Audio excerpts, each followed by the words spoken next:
All right, guys, welcome back. Today, I have my friend Sam Wender with us. He is a faith-based life coach. He's been in the business for quite some time, doing his own thing for over 10 years, I believe he says. He is a father to 8 children, and he's been married to his wife for about 22 years. So he's been obviously doing his thing and figuring this life thing out. So yeah, man, we're just going to learn a little bit more about you and kind of tell us about your process, man. If you want to just jump in and tell us a little bit more about you.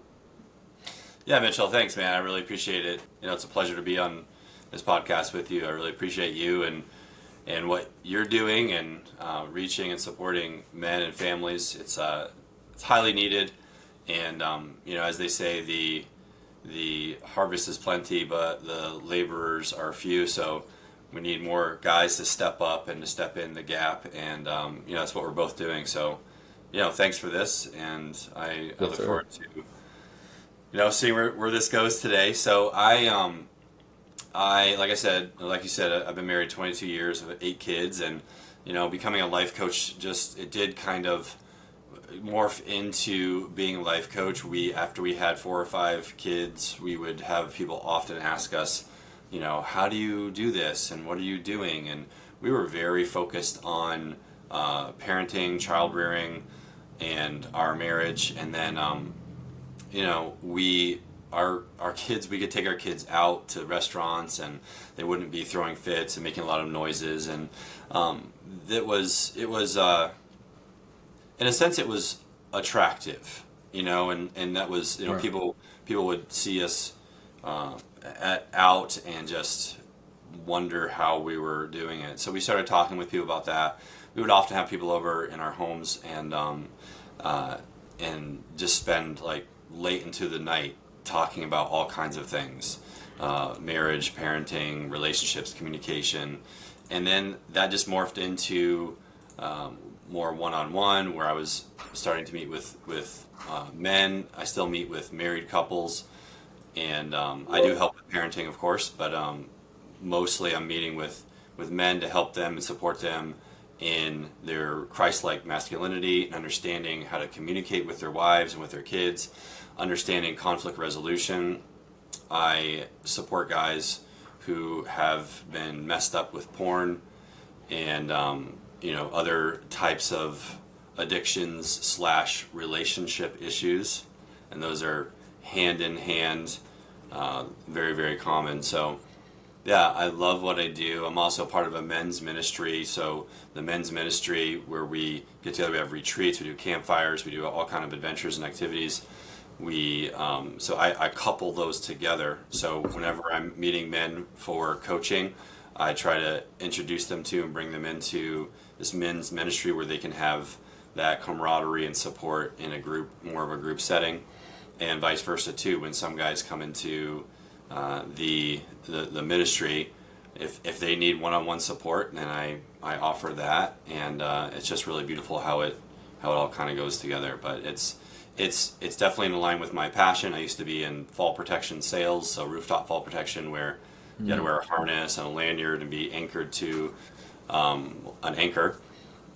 So I did that for over a decade, and I never really liked it, and I never really fit in it very well. It seemed very superficial to me, and I was performing transactions with people, not relationships, and never really going deep. Right. So that's kind of some of that backstory, and then got certified as a faith-based life coach, and I've been absolutely loving it, ever since. It's definitely in alignment with my giftings and my skill sets. So that's a little summary of that. Yeah, no, I love that, man. There's a lot there for sure. So when with the fall protection sales, do you think, though it wasn't your passion, right? Right. Do you think it shaped a lot of who you were coming into the kind of coaching position? Honestly, I think I was possibly very stubborn for that 10-year period of not, and partly stubborn, partly not sure, not aware of like who I was and my giftings. And so I I wouldn't say it shaped me. I think it was a constant hitting of a wall Okay. of Okay. like, this is not in alignment with like who you are. But it takes Mm, time to figure these things out. right. And it took some mentors and some coaches along the way to help me become more aware of a more natural gifting alignment. So I wouldn't say it shaped me. It did. I did learn a lot. I did learn a lot from that. I was in sales for a long time, and that's relational. It's not relational, but it never gets into the like what's going on in life. How's your heart? How's your marriage? Like what's happening? It's not that I never had those conversations, but they're very few and far between. And Mm, that's what I was good at. That's what I loved to do, and I just didn't feel satisfied, or that I fit in an area, in a genre or an industry where I was only ever able to talk about price, if we met OSHA standards, like, delivery times. It just seemed so surface. So yeah, right. it was helpful, but not, I don't think it shaped. Yeah, Yeah, I got that you. makes sense. No, it makes complete sense. So like you said, you were in sales for a while, and you got different skill sets from it, but it wasn't. It was very surface, like you said. It wasn't digging deep into the actual, Yep. flow of relationship like you Right. wanted it to do. Were there, I guess, what kind of background beforehand, Mhm. like, gives you the idea, or shows that you did have that kind of that deeper connection with people? Like, well, when did you know that earlier on? Yeah, so that's an interesting story that I didn't come to know the Lord and believe in Jesus and even read the Bible until I was about 21. Okay. And shortly after, I ended up getting into a Bible school, and it was there that I started this journey of I had previously thought I was an introvert, and that was more upbringing and things that happened in my life. And it came over time. It's really been proven that I'm more of an extrovert, and it's very interesting. It's like the Yeah. opposite of how I thought and what I thought. So um, for a while, I used to just go up to people, whether groups or individuals. This was shortly after becoming a believer, and I would talk to people, and I would try to share with them my faith. I was very young.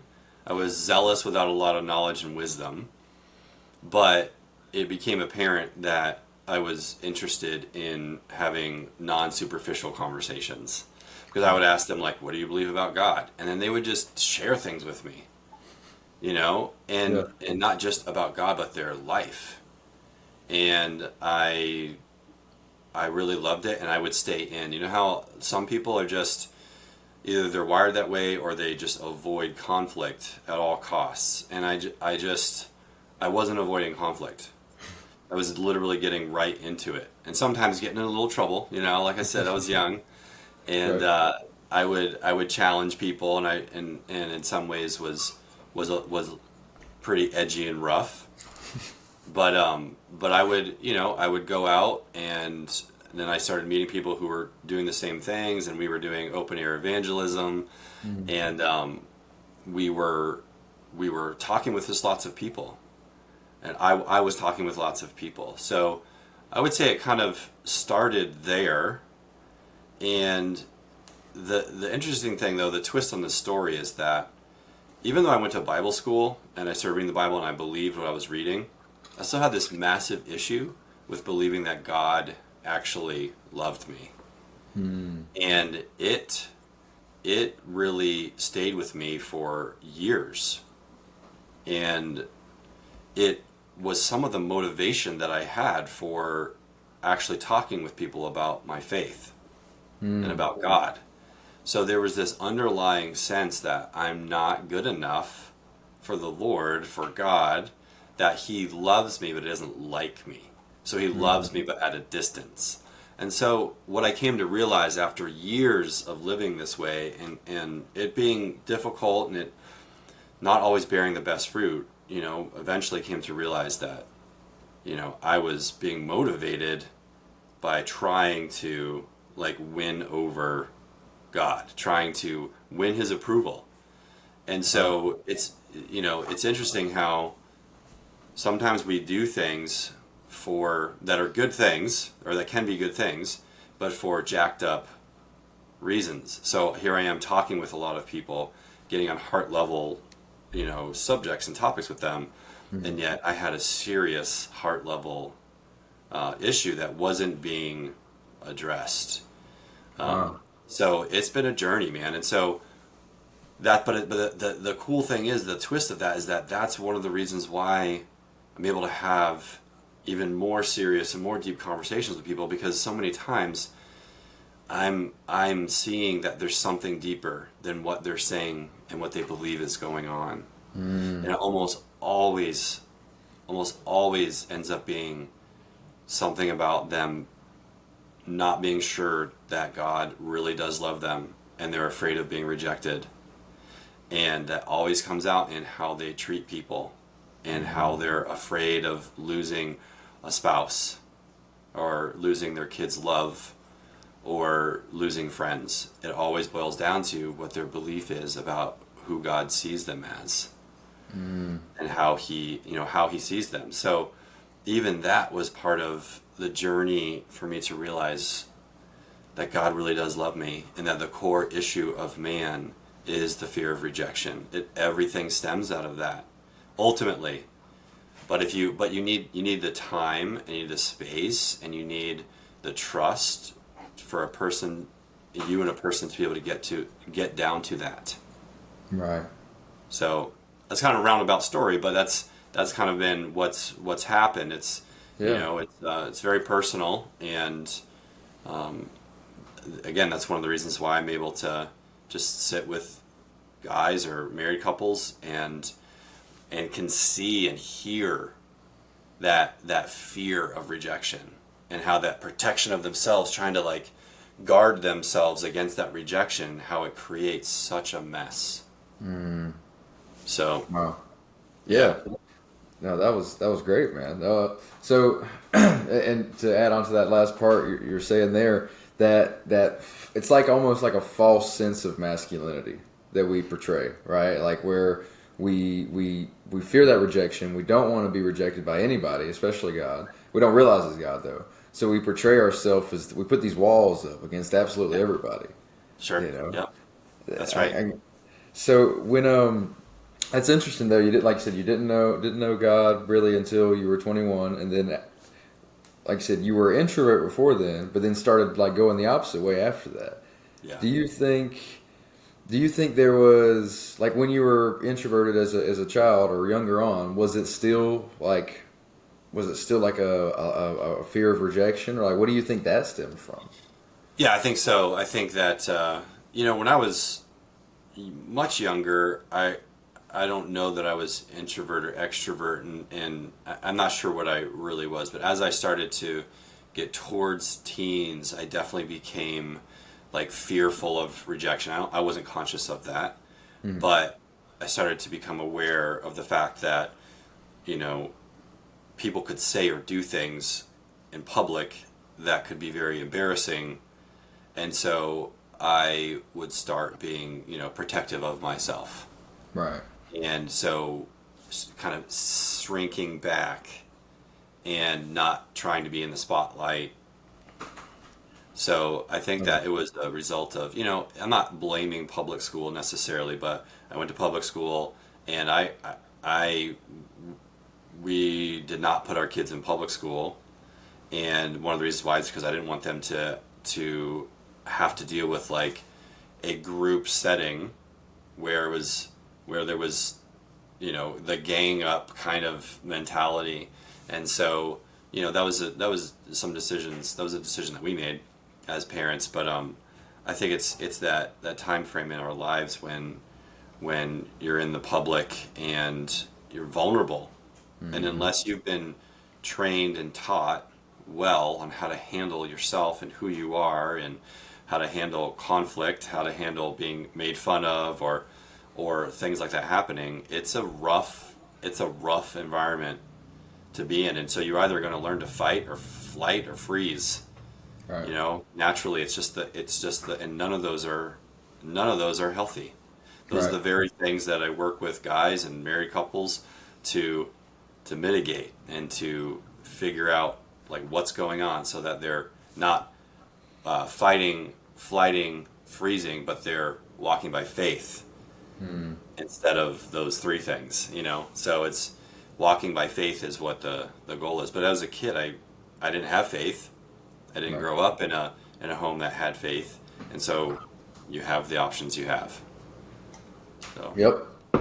I agree yeah. with that. That's okay. And when do you think with the guys you work with now, the families you work with now, do you think a lot of, like you said, the fight, flight, freeze, the kind of inauthentic ways, like do you think a lot of it, or does it come out that a lot of it stems from their childhood, stems from public school, or does it kind of just vary? Is it just, it's just a big variable?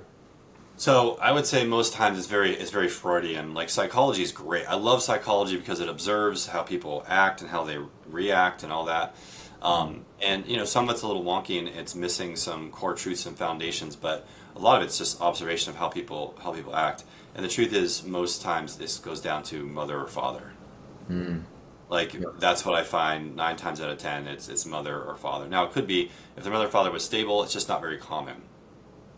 That's what I would say. At least my experience is that having Yeah. stable mother and father, especially both being stable, is very uncommon. Yeah. So if it's not mother and father, it's going to be something that happened in school, and oftentimes public school would be one of the main areas. Another area is that a lot of my clients are ex-Amish or ex-Mennonite. Okay. And that wasn't by my design either. It's because of some of the things that I went through, where I got myself and my family in some religious bondage, and then had to work through that, or got to work through that, and that's just attracted people who have come out of religious circumstances, communities, and now they're trying to figure out how to live their life.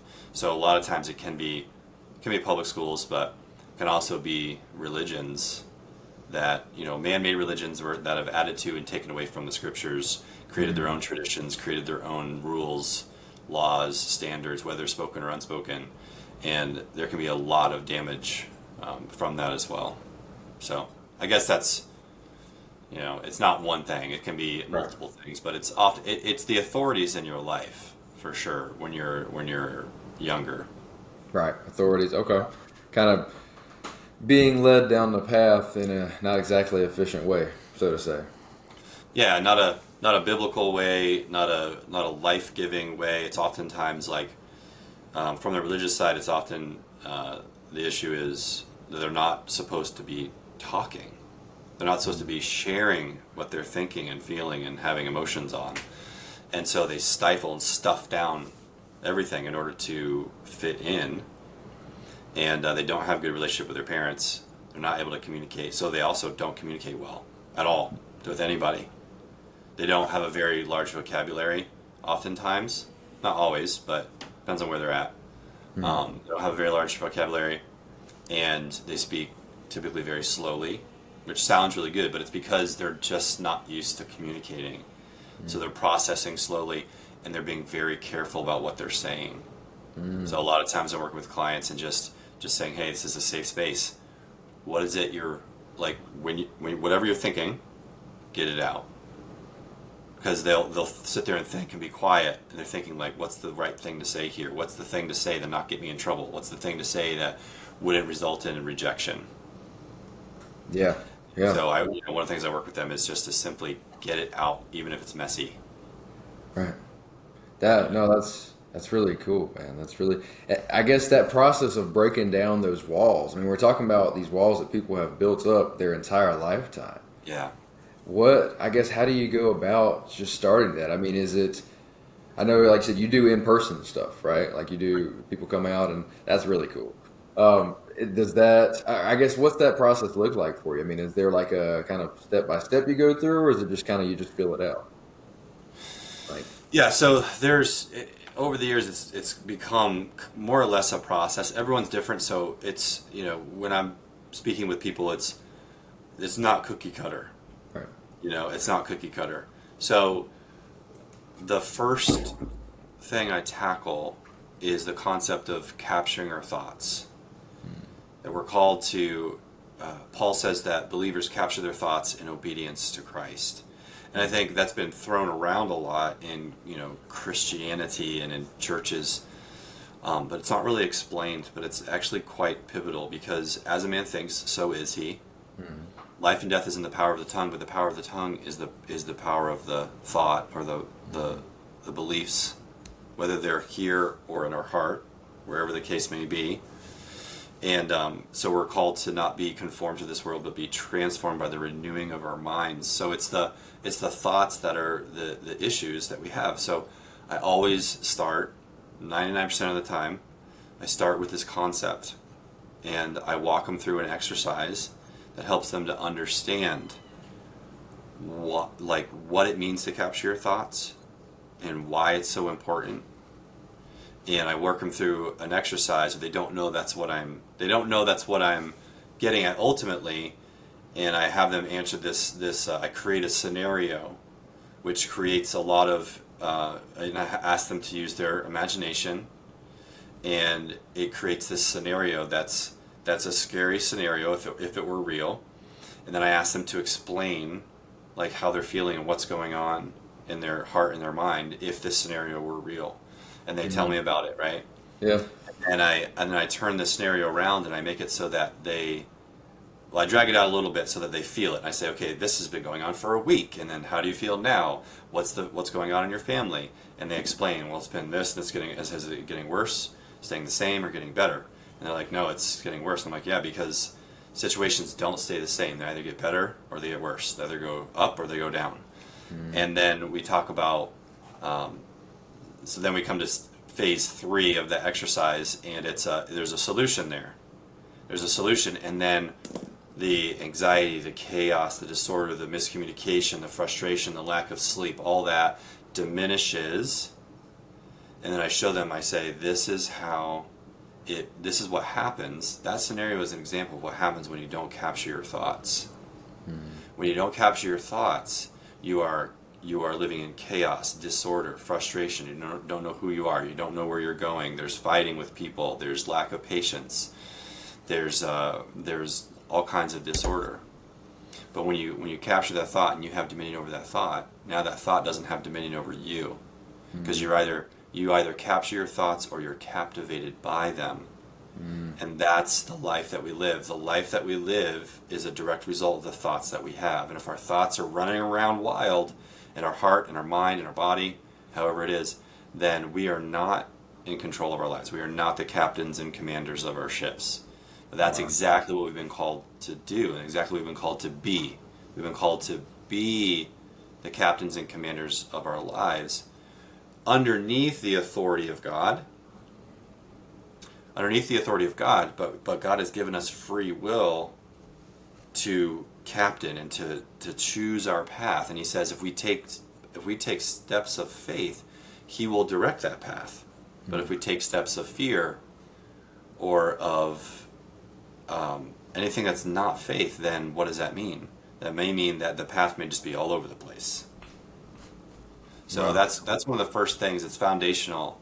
And then I have them practice. And so every time that we meet, I'll ask the question, how are you doing with capturing your thoughts? And then they're like, okay, well, this happened and I didn't catch it. And then this was the result, but then I realized it. And then we work through how to handle those situations and what to do and how to turn things around. And it's all about our thoughts. So that's the absolute first thing that we talk about, because nothing else really matters until you realize, like, the story doesn't even matter. So that's tied directly into capturing your thoughts. When guys or gals or married couples come to me, what do they have? They have a story. They have these stories and they're solid in their mind. But the problem is the story is not based on it's not completely based on truth.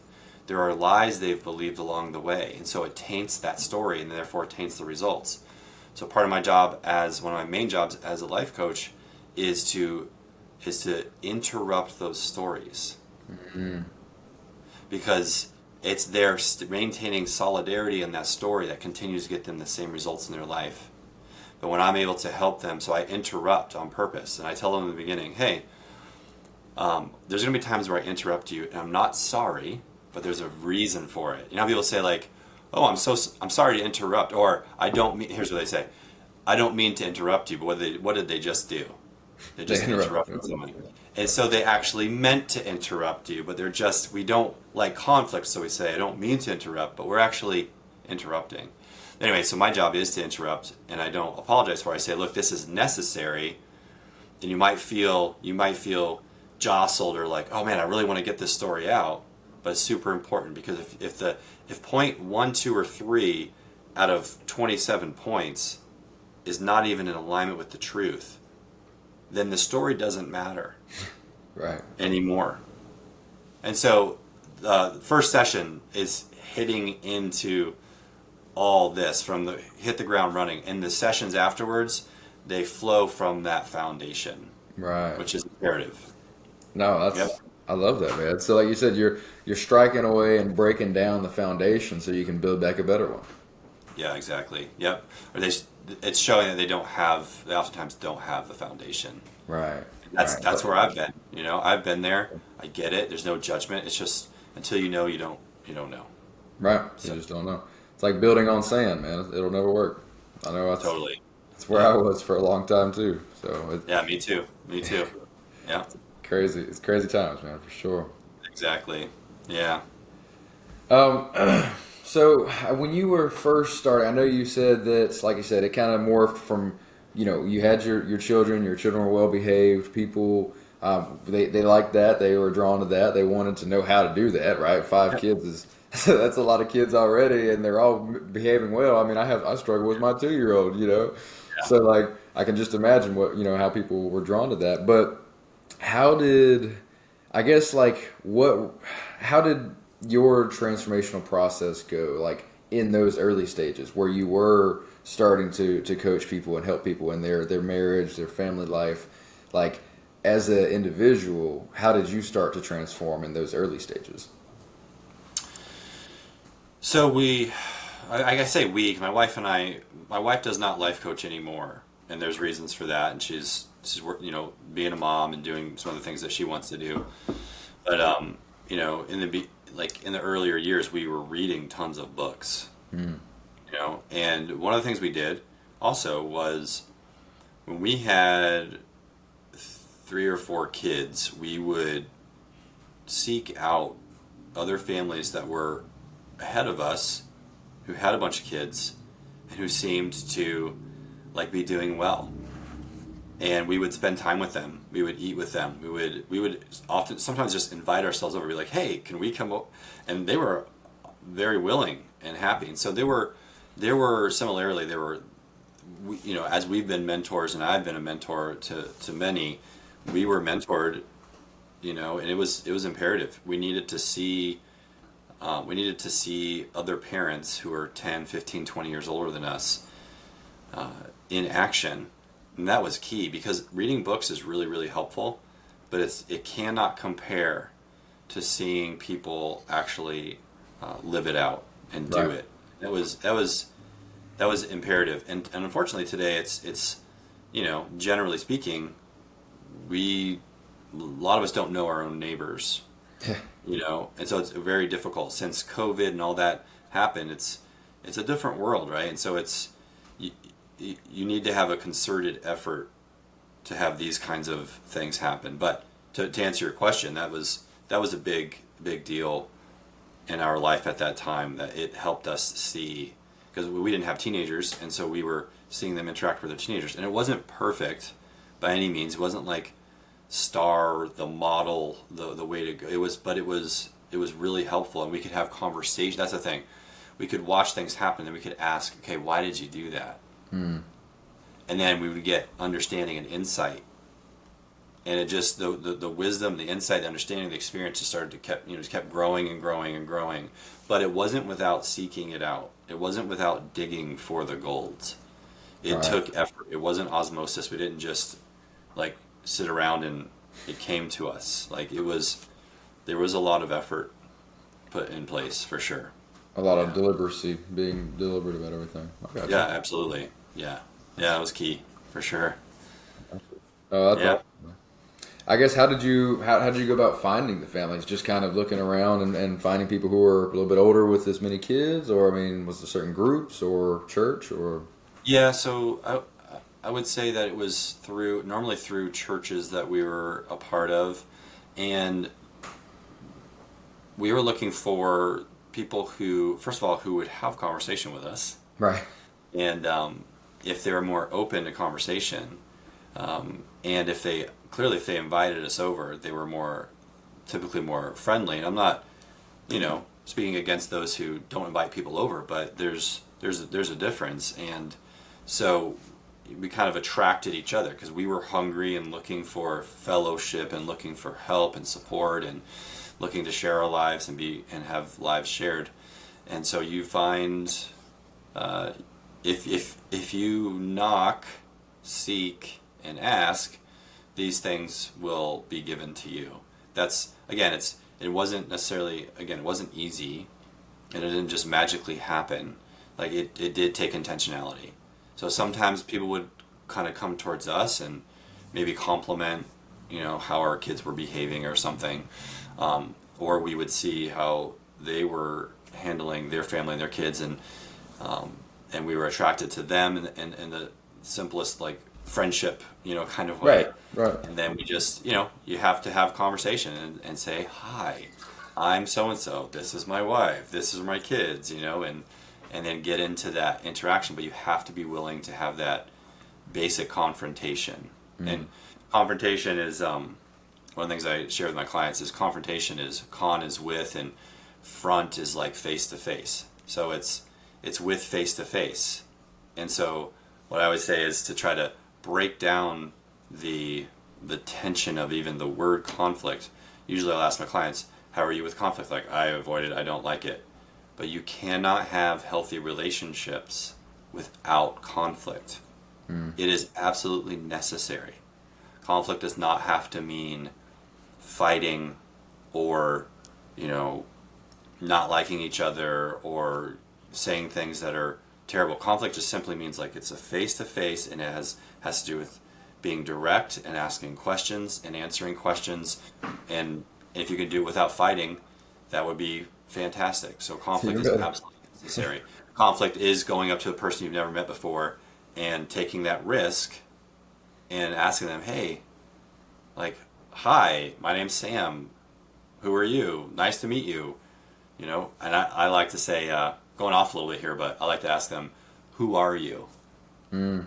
And it's people are often like, what? But that question, and if I say it with like a smile and I'm just being friendly and I kind of almost like tongue in cheek, right. They'll usually kind of chuckle a little bit and be like, well, that's an interesting question. And then they start talking. And they just start sharing whatever is on their mind. Like they start thinking, who am I? Instead of, what do I do? I'm an engineer. Oh, okay. So yeah, being willing to go into conflict, being willing to take that risk, because there's a risk in talking to people, and there's a risk in not talking to people. Yeah. So I say take the risk, talk to people.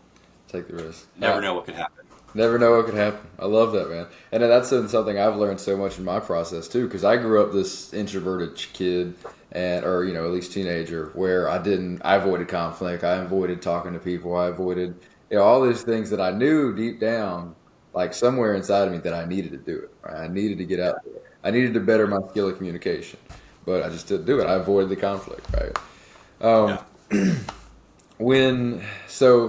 I guess when you're, like I said, when you're starting your process and you're helping these people, when you're breaking down this foundation, where does the kind of conflict, kind of going after the conflict, where does that fall into that process? As far as like if someone wanted to start working on themselves, they need to first, like you said, capture their thoughts, get their thoughts in alignment, understand who they are, understand where they want to go, understand just themselves. When it comes to putting that into action and facing conflict so they can put it into practice, how does someone start doing that, so to say? Like, say someone's started from ground zero. Yeah, so I worked them through the basic process so there's circumstances in your life that happen and you do not have control over them. Okay. And then you have thoughts about those circumstances. Okay, and then a direct result of those thoughts are physiological reactions or feelings. So you've got circumstances, thoughts, feelings, then there's some kind of behavior or action that follows, and then that gives you your results. Okay. And then those results kind of tie back into the circumstances where then you influence your circumstances whether positively or negatively. So the way that it works is, so I walk them through this, and it's tied directly into capturing your thoughts. But here's how it works. So you have this circumstance that happens. Okay, someone cuts you off while you're driving. All right, your thought could be, that guy is a jerk. Right. And so what happens is, as soon as you have that thought, you have a judgment on that situation. You have an assessment and a judgment. That guy's a jerk. You immediately have some kind of physiological reaction.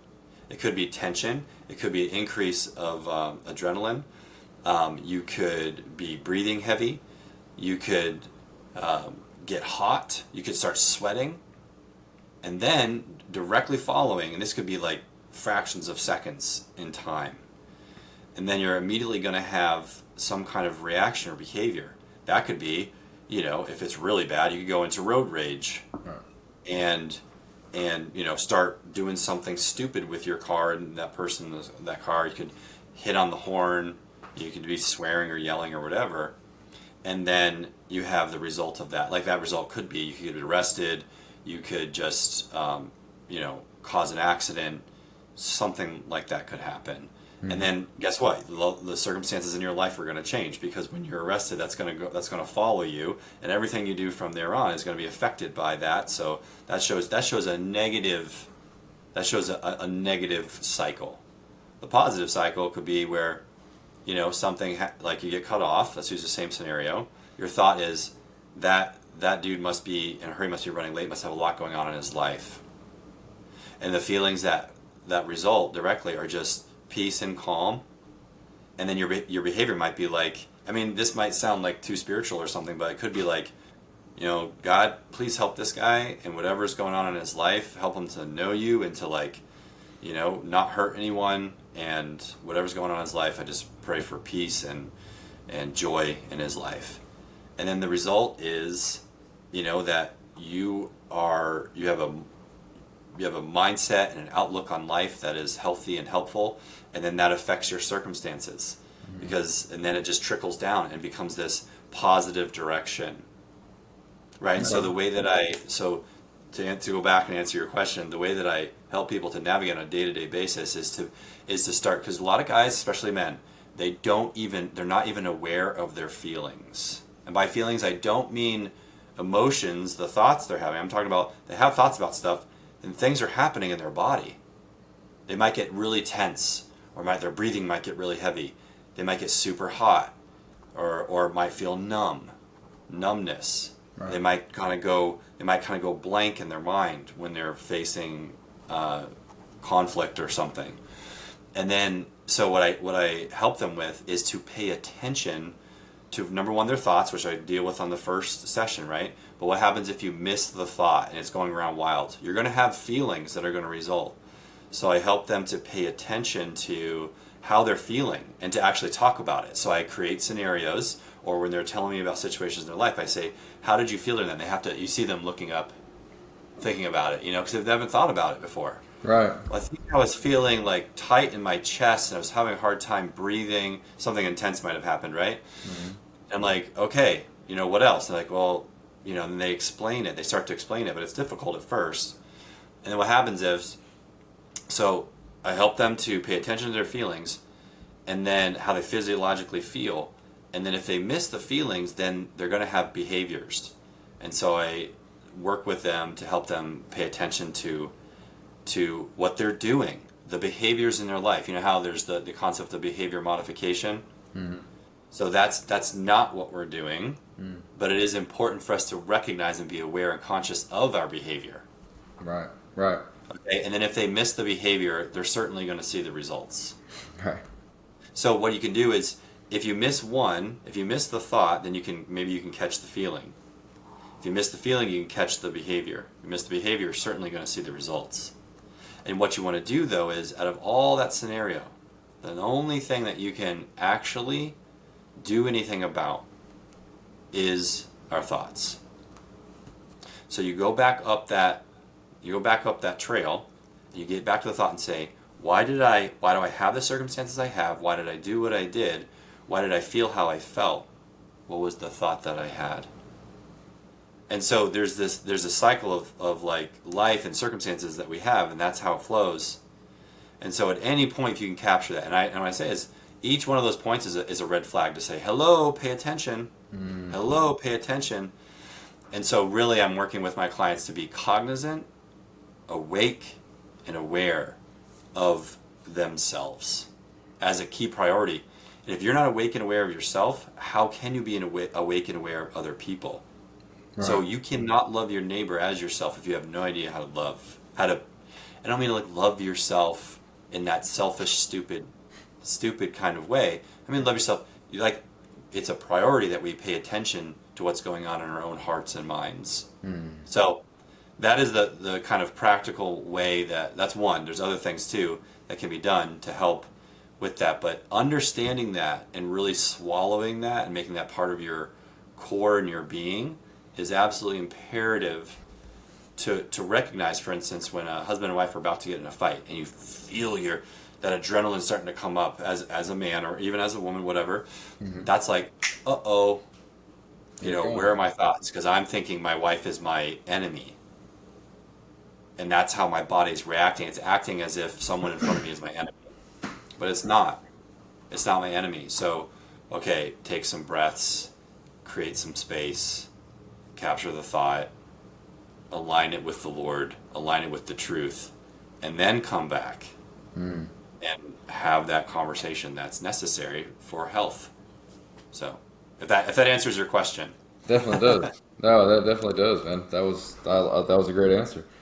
And it makes me think of how most people go about, or a lot of people, I should say, go about fixing issues, especially in our current society, is the opposite of that, right? Like you were kind of saying, I want to do my behavior. I want to change the behavior. I want to do something differently. I want to start working out, right? And then maybe they start doing it. They're really motivated. And they're like, all right, I'm going to go to the gym. And they go to the gym, they do really well. Maybe they go for a week, and then they fall off, right? Because they're just attacking the behavior. They're just saying, hey, I'm going to go.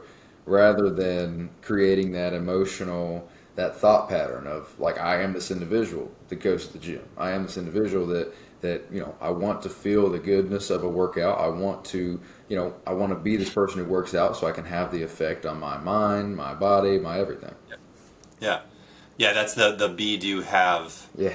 Is kind of how I view that, is like you go to the gym because you're a healthy person.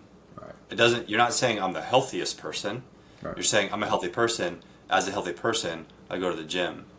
So the be is I'm a healthy person. The do is I go to the gym. Then the have is I'm healthy. Look, I'm getting healthier. So I love the be, do, have. It's very cliche, but it's really powerful. It's important because who we are is absolutely imperative to start with. And if we anything other than that would be the behavior modification that I mentioned earlier. Right. And it doesn't last, because then you go from, if someone is addicted to porn, or they've got a porn issue, whether we like the word addicted or not doesn't matter. Right. And they don't handle what's going on in their heart, they may transfer that like super unhealthy focus, they may transfer that into working out. And it's better to be working out than it is to be sitting there in front of a screen looking at porn. Right. But they haven't dealt with the main issue. They still don't know who they are. They're just going from one doing to another doing, and they're kind of transferring. So getting real solid on who they are is imperative, and then they can start making healthy choices instead of and again the difficulty is that working out is interesting because it's a good thing to do, but again it doesn't mean that you figured out who you are and you're operating out of that. So good things, it's easy to say porn is bad. We know scientifically it's bad, we know biblically it's bad, so that's an easy one. But there's things we can be either like addicted to, or behaviors that we have that have good results, but are still just masking the real issue and the real problem. And that is they don't know who they are. They're afraid of rejection. I mean, before I became a believer, that was my outlet. I started doing exercise like 6-7 days a week, and I was all about it.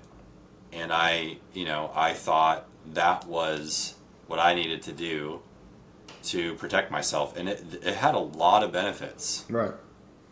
Yeah, a lot of benefits. But at the end of the day, I did not work out what was going on between me and God and me and other people.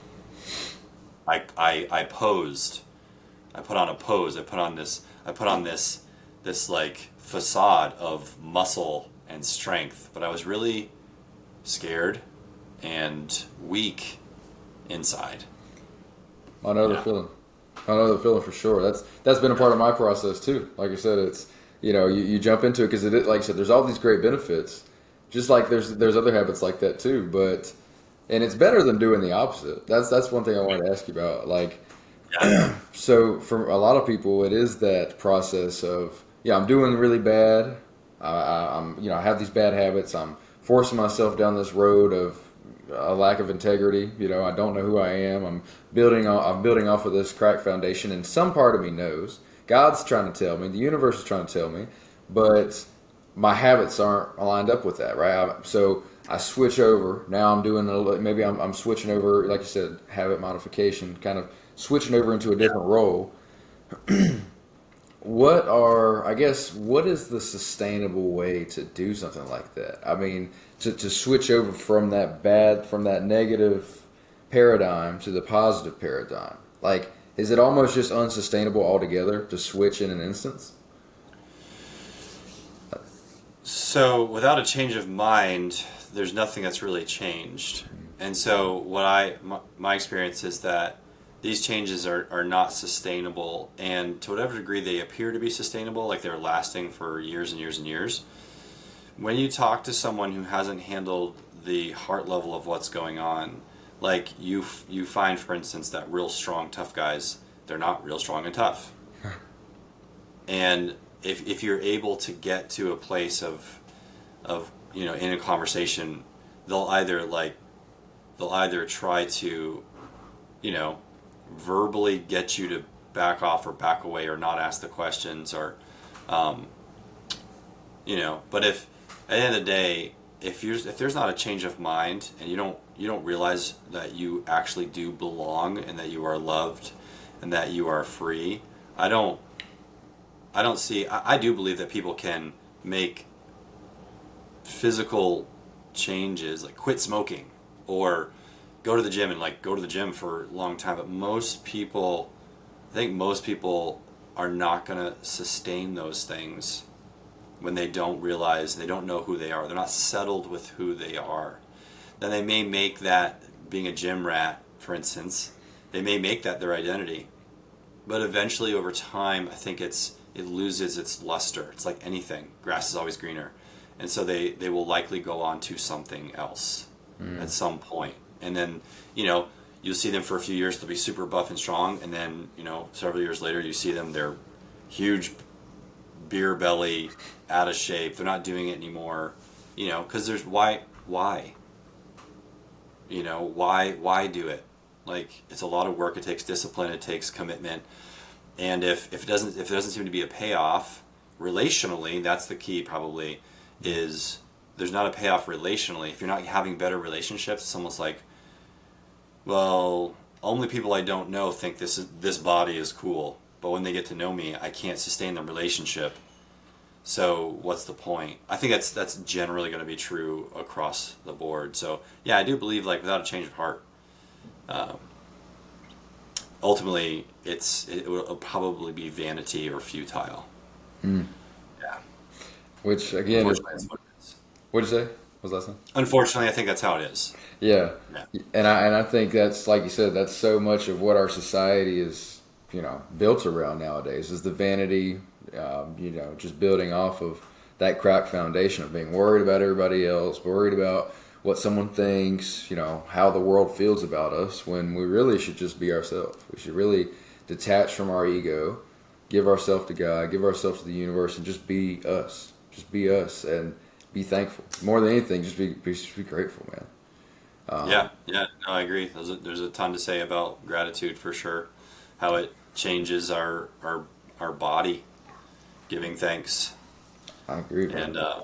lots of studies done on water that's frozen in a negative atmosphere and people saying negative things versus water that's frozen when good things are being said. There's some crazy studies that have been done that show that it very, very much matters what we say. Dr. Caroline Leaf is someone I started reading several years ago, and in the 80s, she was getting her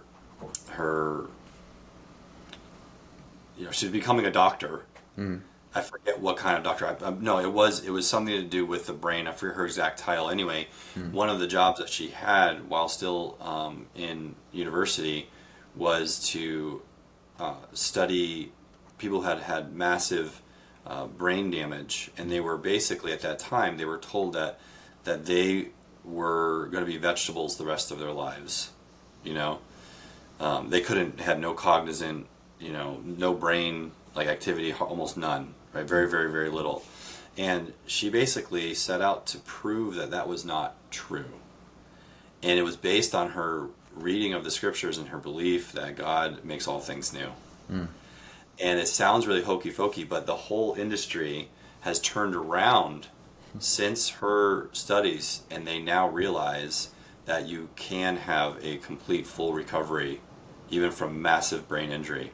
And the way that Wow. she did it in a nutshell was speaking words of life and affirmation over these people while they were in the hospital, like unconscious. Wow. And then they started to become awake, and then through over time they started to be able to say some words, and then say more and more and more and more, and she would do this over and over again, and then other people started doing it too. And so she proved that it was not true that they couldn't heal, but it Wow. was through words of life. Literally, it wasn't because of anything else. It's phenomenal.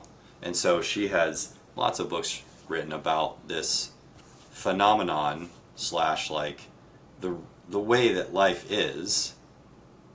And so it's really powerful. That's Dr. Caroline Leaf. Carolina. It's a excellent literature to devour to get a better understanding of how life and death is in the power of the tongue. Yeah. Yeah. I'm gonna check that out. I got her name there. Caroline Leaf. Like leaf, like spelled like leaf. Leaf. Okay. Yeah. Gotcha. Cool, man. No, that's awesome. Yeah. That is awesome. I did not. I've heard I hadn't heard the water one, but I've heard speaking positive or negative to plants. That has an Yep. effect on. Same thing. I talk. Yep. I swear to God, I swear to God, I talk to my garden out back every day, man. In the morning, I'm like, hey. Yeah. No. It's powerful, man. Like I do not believe we realize. We don't realize that the power, and that we've been called to have dominion over all the earth. And so there's an example. So we can have plants that grow prosperous and fruitful, and those that do not. And it's dependent upon the words that we're saying. Existence itself, universe means single spoken word. Mm, Uni is single and verse is spoken word. So mm, the whole universe was created, per the scriptures. It was created by the word of God. And so what we see is, as we have been made in the image of God, we are imaging God when we create life with our words. wow. Like we are either building up or tearing down, and it's with our words. The word is more powerful than the gun or the knife or the stone or whatever, it creates or it destroys. Wow. Yeah. I love it, dude. I love it. And one last thing before, might be a loaded question again, but before we get off of here, if someone is not exactly religious and maybe they're kind of avoidant of spirituality, how do you think, like, a good way to kind of bring about the realization of the power of the word, like in small, subtle ways? Like, do you have any sort of ideas there? I mean, it's not an easy task, right? But Yeah, and that's one of the reasons why I like the men's ministry that I'm a part of, and this is why I'll bring it back into that, is that I think the world is so used to a throwaway mentality that we are not used to interacting with people who are willing to foster relationship over a lifetime.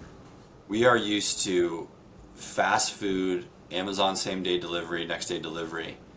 And I think when we're talking to people, we are often trying to get them to a place in a quick amount of time as possible without regard of the fact that they're a human being with a litany of they've got this long life, this life that they've lived of all kinds of story and all kinds of beliefs that are just they're solid to them. And so I think that really what the best model is for helping people to have a soft heart, to be able to hear the truth, is over a long period of time where they believe that you actually do give a rip, right? It's no one cares what you know until they know that you care. right. Again, I used to hate cliches when I was younger. I was like, oh, stupid cliches. They're so important. They're so necessary. They're life-giving. They're so true.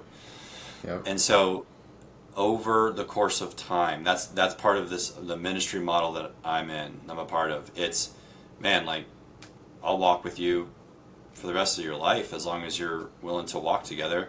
Like, let's do stuff together. It doesn't even have to be where let's do stuff and then I'm going to tell you about Jesus here, and if that doesn't work, then the next time we get together I'm going to tell you about Jesus here. Now, you might say some stuff, whatever. I'm not saying there's a law, but it's, the point is more of, are people going to believe that you actually give a rip?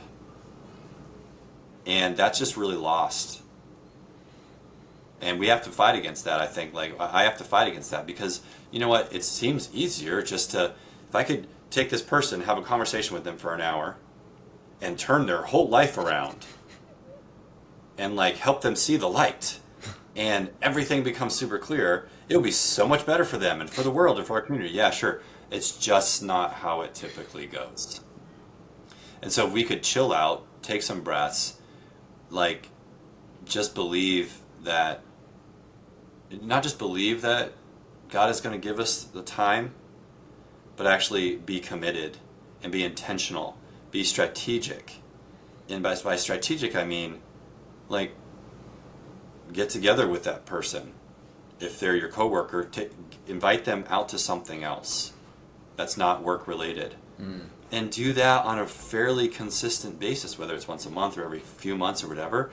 Just make connections, Right. create friendships, and not in a weird way, and then be like, and then drop them like, hey, when I come to church, it's not what I'm talking about.